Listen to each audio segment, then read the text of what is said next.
أعوذ بالله من الشيطان الرجيم. சபிக்கப்பட்ட ஷைத்தானை விட்டு அல்லாஹ்விடம் நான் பாதுகாப்பு தேடுகின்றேன். ويوم يناديهم فيقول أين شركائي الذين كنتم تزعمون.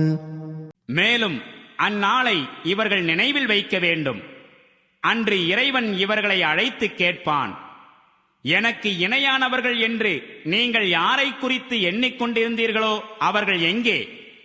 وَنَزَعْنَا مِن كُلِّ أُمَّةٍ شَهِيدًا فَقُلْنَا هَاتُوا بُرْهَانَكُمْ فَعَلِمُوا أَنَّ الْحَقَّ لِلَّهِ وَضَلَّ عَنْهُم مَّا كَانُوا يَفْتَرُونَ.